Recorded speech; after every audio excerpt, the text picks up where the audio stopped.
on Black Friday. GMA will reveal live to you the best deals out there. The biggest savings in real time. The coolest stuff you've just been waiting to buy. We cannot wait. It's happening live for you tomorrow on GMA's Black Friday Spectacular. You're welcome, America. This morning we had a few showers move in, along with some rumbles of thunder and lightning, but overall it was a very nice Thanksgiving. We had warm temperatures earlier, but now some colder air is moving in with dry conditions the rest of tonight. Tomorrow morning will be very chilly, and then a freeze is expected by Saturday morning. Hard freeze next week. I'll have a look at all those temperatures coming up. Right now on News Channel 6 at 7, Thanksgiving is here, and downtown Augusta was filled with food vendors with a feast in the streets. We'll take you to the event as your News at 7 starts now. Live from Television Park, this is WJBF News Channel 6 at 7. Good evening, everyone, and happy Thanksgiving. You're watching News Channel 6 at 7. I'm Hannah Latier. Coverage you can count on begins in Augusta. Despite some of the challenges the city of Augusta has faced since Hurricane Helene hit, local business owners and community members and leaders came together to serve the community this Thanksgiving. Bria Smith has more.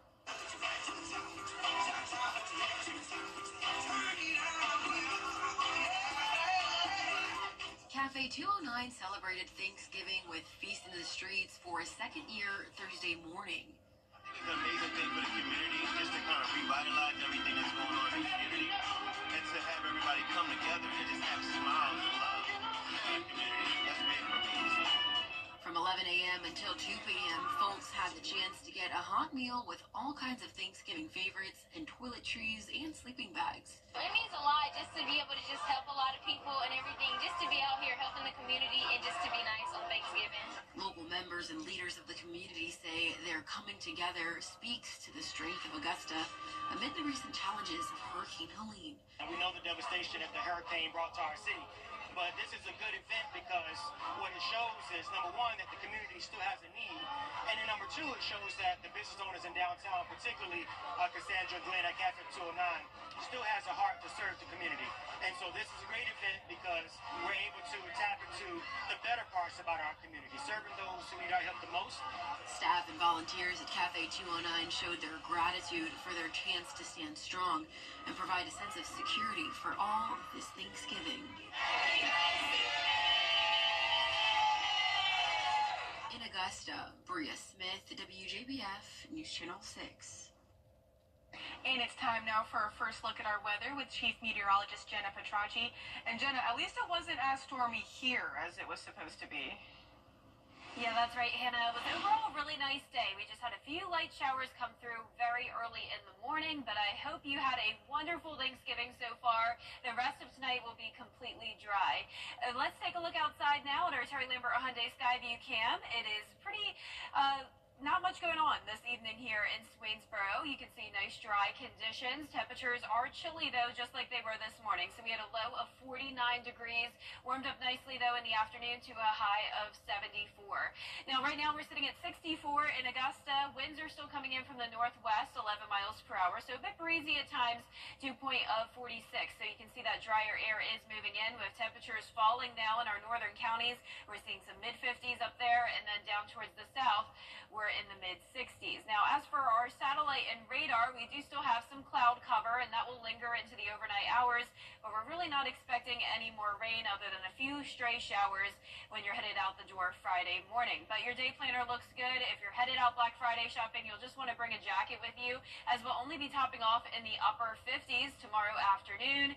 And as we look ahead, it is going to be very, very cold over the weekend with that freeze watch Saturday. Hard freeze likely next week, with temperatures plummeting all the way down into the upper 20s starting on Saturday. But the good news is that we will have a lot of sunshine to enjoy. I'll have more details on your forecast coming up, but back to you, Hannah. Jenna, thank you. Thanksgiving always falls on the fourth Thursday in November. The date changes, but the day of the week never does. Bria Smith tells us that wasn't always the case. When you think of Thanksgiving, you think of pilgrims and indigenous people. But did you know Abraham Lincoln was the one that made it a holiday and chose that it would be celebrated on the last Thursday of every month? Towards the tail end of the Civil War, after Gettysburg and after the Emancipation Proclamation, Lincoln proclaimed it a national holiday. Prior to that, states all celebrated on different days. A woman named Sarah Hale, an editor for a popular magazine for women, wrote a letter to Lincoln asking him to make it a national holiday.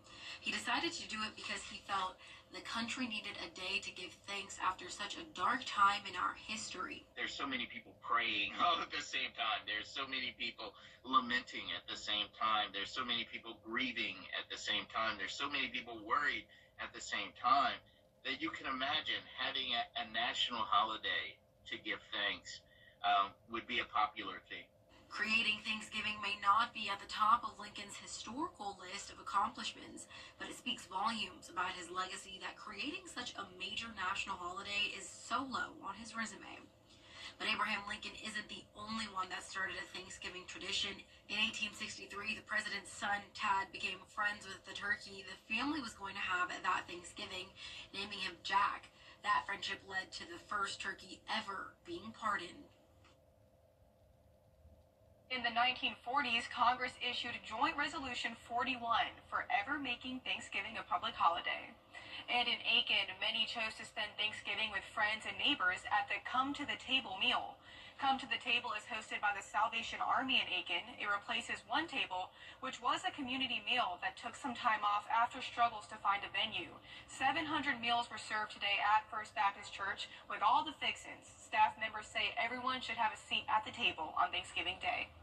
Events like this make it amazing for people like me who don't have anybody out here, who don't have any family or have any friends, so it is important. This event really is providing a way for individuals to, just for a moment in time, to just escape the realities that they face, to enjoy a good piece of pumpkin pie and some turkey. And event organizers say that feeding the community brings us all together as one. Black Friday is tomorrow, and some local retailers are prepared and setting up for the big day. Swank, Escape Outdoors, and Posh Tots are sister stores and have been getting ready for months for Black Friday. They already have customers waiting outside all of their stores to get the best deals tomorrow morning. We order the doorbusters. We make sure we have food for them in the morning. We want to have swag bags. We want to make it a fun event where people want to come and people want to be here, and we just enjoy it so much. We've had people at our stores since almost 10 a.m. this morning, at Escape specifically, so there's people lined up, I think, everywhere right now. Swank and Escape Outdoors will be open from 7 a.m. till 8 p.m., and Posh Tots will be open from 7 a.m. to 6 p.m. Brown Snowy Mountain Christmas Trees has had difficulties getting their trees to the CSRA, but didn't want to miss out on this tradition. They decided to open their location in Evans since it is their main lot where they do the tree flocking and the wreaths. They say flood damage near their farm in North Carolina, about an hour north of Boone, caused some challenges. The owner was happy to continue to bring the tradition for so many back to the CSRA since his family has been doing this for 42 years. A few months back, we weren't even sure that we were going to be able to be out here. So I think for us to be able to be here and still see the people that we've seen for years. I mean, there's people that have been buying from us since I was a little kid. So for us to be able to see those people and when we weren't sure that we were going to be able to, I think it is special. And since the National Hills area still had damage from Helene, they decided to open just the one location, hoping people from that area will still come to the farm. You can find the times they are open at WJBF.com. Looking for something to do after Thanksgiving dinner and want to burn off those extra calories? Well, you can do just that by visiting any South Carolina state park for free on Black Friday. The state will waive admission fees for all 47 state parks to encourage people to spend time outdoors. The State Parks Department is inviting people to share photos of their visit on social media using the hashtags OptOutsideSC and SC State Parks. Coming up, what the next steps are for Vice President Kamala Harris. We'll have those details when we come back. Hello, I'm Adria Wapper. Cold air rushing in next week as we head into the month of December. We'll have lows in the 20s. I'll have your full forecast coming up. You were just doing your job.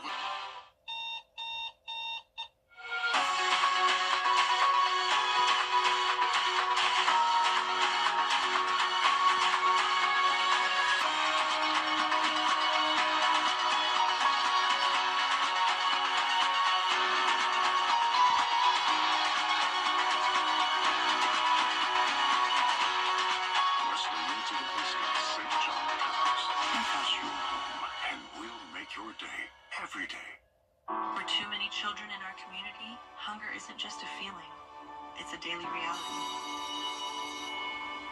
Before Hurricane Helene hit, our area was already experiencing the highest level of food insecurity we've seen in 15 years. With 1 in 4 children in our community facing hunger, programs like our backpack program bring hope to families in need. Visit goldenharvest.org to donate now, because every child deserves a full plate, not an empty stomach. Play quick win from the... Now, your most accurate forecast with WJBF Live 5 or 6. Welcome back. Well, definitely not a washout today for Thanksgiving, but if you were up and about early this morning, you may have heard some rumbles of thunder, seen some lightning. We did get a little bit of rain all across the CSRA, but nothing too significant, and luckily no severe weather. Here's a look at what happened starting at 7 o'clock in the morning. Places like Emmanuel County got some heavy rain. It moved through the metro, parts of Richmond, Aiken County around 9 a.m. Then as it pushed down towards the south, we had some stronger storms. Notice a lot of lightning strikes here from Burke County down to Washington and Johnson with a special weather statement that was issued. Then we had a pretty strong cell there in Screven County as well. You can see that right around Sylvania, but then the rain passed and we're left with dry conditions the rest of our Thanksgiving evening. Our dew points are definitely falling. We're seeing the mid-40s now. Still some moisture down in our southeastern counties, and you can see the winds are breezy, but we're no longer under that lake wind advisory, so not as high of wind gusts as what we had earlier this morning. Sustained winds up to around 11 miles per hour, the gusts up to around 25. Now, as for the temperatures, we're seeing some mid-50s up towards the northwest, mid-60s down towards the south still, but you can overall see all the cold air from Canada taking over the United States. Only 10 degrees in Bismarck, but 60s still in southern Texas and 70s in Florida. As for our satellite and radar, still some cloud cover behind this cold front, possibly a few showers coming in from the west that we'll see early tomorrow morning, but no snow for us despite the cold weather. But let's look at places that are having a nice white Thanksgiving. That would be up in the northeast and then over towards the Great Lakes region as well. And some leftover snow you're seeing now on our Terry Lambert Hyundai Skyview cam in Pennsylvania. For Black Friday tomorrow, if you're headed out shopping, just bring a jacket with you. We'll only be making it to around 58 degrees. Lots of sunshine though, and then in the morning just some leftover cloud cover, but as you can see here on our Futurecast, there won't be much going on. So tonight at 10 o'clock, just the clouds. You can see those showers streaming in from the west, though I do think this is a little bit overdone, so I'm just going with a 10% chance of rain very early in the morning. Then the high pressure moves in, winds coming in from the northwest, and very cold air settling in Friday night with a freeze watch in effect through 9 a.m. on Saturday morning. Temperatures in the upper 20s to low 30s.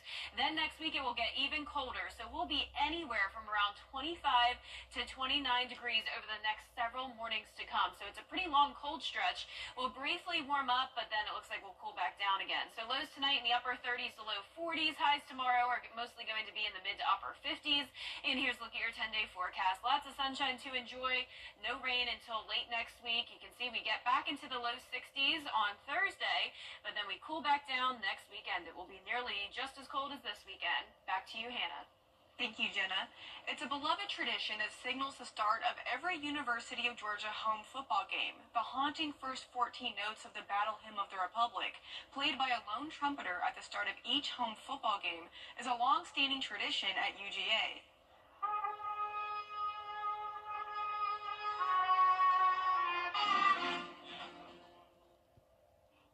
7 minutes before kickoff, a hush falls over the stadium and fans point one finger toward the southwest corner where a lone trumpet player stands. There are only 3 trumpet players chosen to play the battle hymn as a solo each year. This year, one of them is Mackenzie Matthews, a 2022 graduate of Lakeside High School and a junior at UGA. So getting into the band, typically people have to send in a video of them doing an etude, some scales, and marching technique. In my case, because I went in as a music minor and was accepted into their music school already, I kind of bypassed that process. And it's a blind audition, so what that means is that they turn around, essentially. One by one, we would all go to the middle of the field, and you had one chance to do it, and then you would go, and you'd walk off, and they don't see you this entire time. Matthews says she's honored to represent the UGA Redcoat Band and be a role model for little girls who may want to play the trumpet someday. Her next solo is tomorrow night before the big rivalry game against Georgia Tech. Kickoff is at 7:30 p.m. right here on News Channel 6. And coming up, the South Carolina animal facility known for runaway primates is now facing scrutiny on how some monkeys have died. We'll have more on the allegations when we come back. Ready to develop more /career. The WJBF Live Viper 6 Skyview Network is sponsored by Terry Lambert Hyundai. Low prices, big selection, and committed to quality customer service.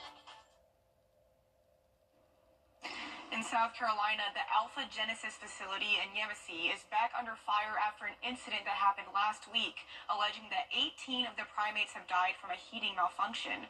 Now, PETA members are demanding federal action to shut down the facility. Danielle Cobb reports. According to multiple whistleblower reports, a diesel-powered furnace may have malfunctioned late Friday night, killing 18 monkeys housed in the research facility. With this being one of many incidents reported in the facility's history, animal activist group PETA is now stepping in. We've watched it for many years and have filed complaints with the U.S. Department of Agriculture about its many problems. Kathy Guillermo, PETA's Senior Vice President of Laboratory Investigations, tells me the U.S. Department of Agriculture, or USDA, has immediately responded to those incident reports. We know that the U.S. Department of Agriculture was there this week in response to complaints that we filed. Guillermo says the facility is an important source of jobs in Yemassee and both Beaufort and Hampton County, but the information regarding the deadly incident came from one of those workers.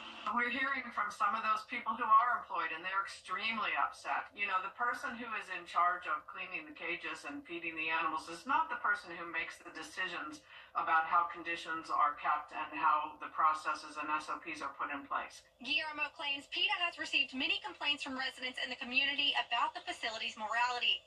PETA's goal is to stop the funding of medical testing, essentially moving towards shutting down the facility as a whole. It's crucial right now that people in the community where these monkeys were just roasted to death and from where monkeys escaped are in touch with the police department and demanding accountability. Now, Alpha Genesis has said it has recovered 39 of the 43 monkeys that escaped earlier this month and have done thorough checks on the primates' health. They are in good health and do not abuse the animals. And the Alpha Genesis CEO has not commented on the recent claims. We'll be right back. You come to the Hog Log Group. Quality customer service. And we can't leave without wishing you a joyous Thanksgiving holiday. But you know we have to do it the WJBF way. So here are our favorite and least favorite Thanksgiving desserts.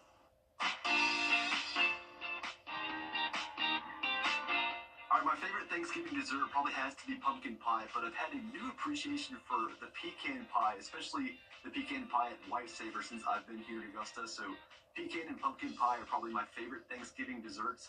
My least favorite is anything involving cranberry. I'm not a really big cranberry guy, but that said, I'm looking forward to having some delicious food and being surrounded by my family for Thanksgiving this year. Okay, my favorite Thanksgiving dessert, I would have to, okay, it's changed. So it was pumpkin pie, but a warmed apple pie with a side of vanilla ice cream, spot on. And then I'd say my worst would have to be cranberry sauce. I'm just not a cranberry person to begin with, so just the sauce and like the texture of it just doesn't sit right with me. So that is my favorite, and that is my least favorite Thanksgiving dessert. So my favorite Thanksgiving dessert is absolutely sweet potato pie. I love a good homemade sweet potato pie. Gotta have it. And my least favorite is pumpkin. And trust me, guys, there is a difference. Hey everyone, happy Thanksgiving. My favorite Thanksgiving dessert is probably pecan pie, but I'm also a huge fan of apple pie. Now, this is where I'm going to get a little controversial. While I do enjoy pumpkin pie, I'm going to have to put that in the bottom slot. All you pumpkin pie lovers, don't come for me, but it's just not, it doesn't compare. It does not compare. That's my thoughts. My favorite Thanksgiving dessert is pecan pie. I just love my mama's pecan pie. Delish. She does the best. My least favorite Thanksgiving dessert, banana pudding. I don't have to do it. I just don't need banana pudding at Thanksgiving. My favorite favorite Thanksgiving dessert is pumpkin pie because I like anything pumpkin, and my least favorite is cranberry sauce because I don't like the texture. My favorite would have to be peach cobbler with some ice cream, vanilla to be exact. And my least favorite, gotta go with pecan pie.